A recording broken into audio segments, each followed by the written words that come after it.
Most businesses are great at setting goals and really bad at hitting them. It's time for you to stop being okay with your business results. So let's jump into how OKRs can make all the difference. Let's go. I don't know what comes next, but I couldn't care less. I refuse to be stressed. There's no fear in my chest. Hit a move with my steps. Walk away from the pain I've been through. This feeling I'm feeling is brand new. This the moment I break through. Welcome to 10-Minute Masterclass, your weekly mic drop for business breakthrough. I'm your host and lead MC, Trey Sheneman, and each week on 10-Minute Masterclass, our goal is to translate timeless business principles to help you solve today's business problems. Now, normally, we do that teaching through a framework that we call the core 4 drivers of growth, which are marketing, sales, operations, and leadership. Because whether I was taking startups to market or heading up growth inside of some well-known brands, I always saw our ability to grow as connected to the bottlenecks and the breakthroughs that we were experiencing in those 4 areas of the business. In today's episode, we're going to dive a little bit deeper into the operations bucket.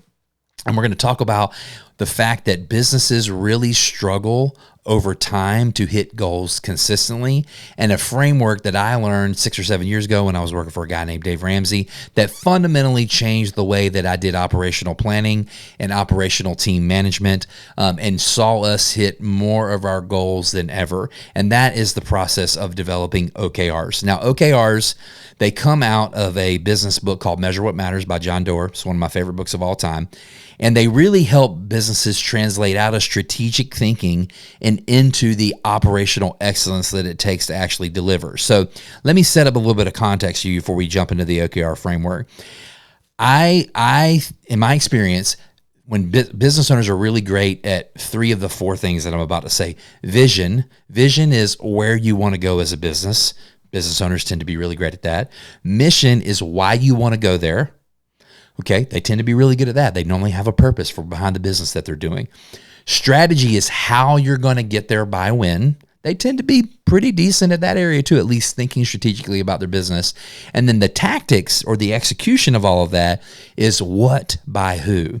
Now, I tend to advise businesses that are one of 2 areas. They're really good at steps 1 through 3 and have no idea how to do 4, or they're really, really good at 4 and they have no idea how to do steps 1 through 3. Maybe they were a really good single contributing team member inside of a business doing their skill, and now they've gone out as a freelancer or a startup and they know what by who. It's everything by them, and they've not thought about vision, mission, and strategy yet for growing their business. Or they're a bigger company and they've gotten so big that they have a vision, they have a mission, they have a strategy, but they stink at the tactical execution part. Are you ready for predictable growth in your business? Then I encourage you to check out the Compass Method. It's the unique framework we use for businesses to help them grow to $10 million and beyond. If you're interested in finding out more, shoot me an email at trey@weareherald.co. To me, OKRs come in as the answer to make a lot of this a little bit more predictable, a little bit easier to manage, easier to track. Now, the OKR system is really the letters explain it all. O stands for objective, KR stands for key results. So the idea is to get really specific goals that you can hold people accountable to. So you wouldn't say something like, I want to grow sales. You might say, I want to grow our revenue by 25% in quarter 2. That's a much better objective. It has a clear time constraint. It has a clear growth goal in it, 25%, then I just want to grow sales. But to make that even better, to take just the objective of I want to grow revenue by 25% by quarter 2, then we would add in some key results under that, which are the benchmarks that we have to hit in order to know that we will achieve the objective. So we might say something like, I want to launch a new referral program that generates 500 leads. I want to increase my website conversion rate from 2% to 4%, and I want to close 10 new enterprise deals. And then we have done the math to say if all of those things are true, then we're going to have grown revenue by 25% in quarter 2. That goal structured in that manner is going to give a lot of clarity to the team and the people that are going to work on that on exactly what winning looks like. So that's what an OKR looks like. Now, there are 2 types of OKRs inside of your business. There's commitment OKRs and there's aspirational OKRs. Commitment OKRs are the goals you have to Commitment OKRs are the goals you have to hit in order to keep the business that you have today. They're the keep the lights on goals. their maintenance goals, operation goals. Aspirational OKRs are the goals that you have to hit to build the business that you want to have tomorrow. What happens is when I'm advising teams, I see them in one camp or the other, really stuck in building commitment OKRs or really stuck dreaming about aspirational OKRs. And the truth is you have to have a balance of both happening in your business at the exact same time. You have to have some portion of your team that's keeping the revenue that you've already planned on coming in, and another set of your team working on a bit more R&D of breaking the barriers, pushing through the ceilings, and really growing the business that you have of the future. So those two types of OKRs are meant to be run in tandem together. So let me give you a quick example. And a commitment OKR would be something like, I'm going to launch a new onboarding system for my customers by the end of Q3. In order to do that, I got to hire 2 customer success managers. I got to develop a new email series that's going to go out by June, and I've got to increase the onboarding completion rate because we deployed this system.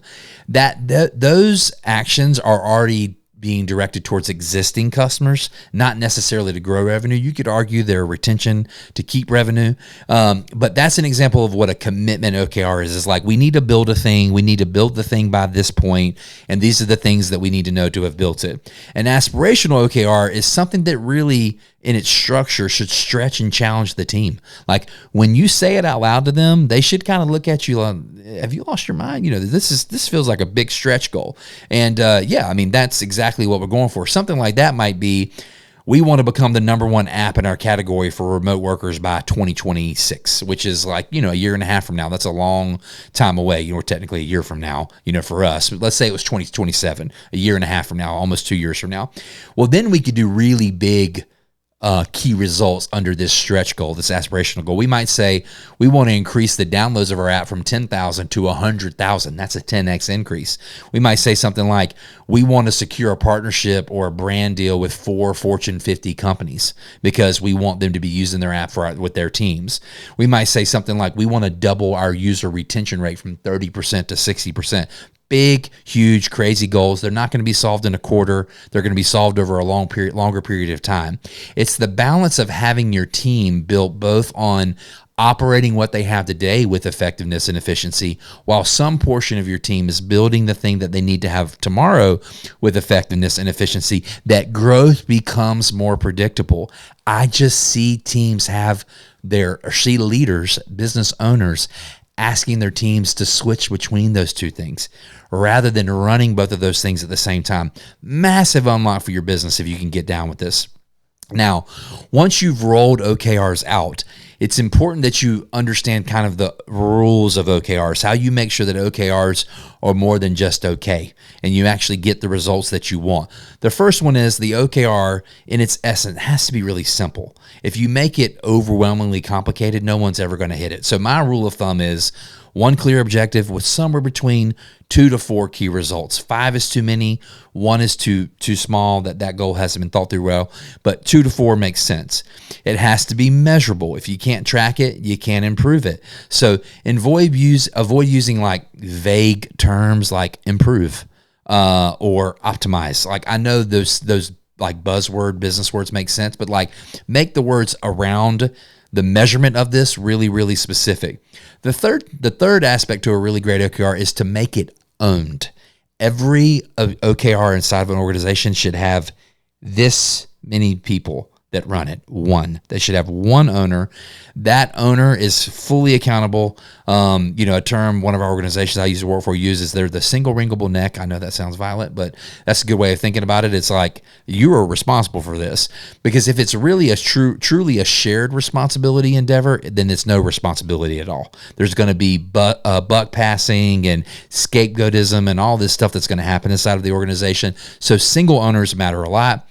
The fourth rule of a great OKR, to make it not just okay, but great, is to make it public. Whether you stick it in print on the wall in your office, or you have a digital dashboard that you look at, or a TV screen in your office, like whatever it is, make it to where everyone understands what each other's OKRs are and what they're working on, because it's going to drive alignment and clarity within the team, shared responsibility, camaraderie.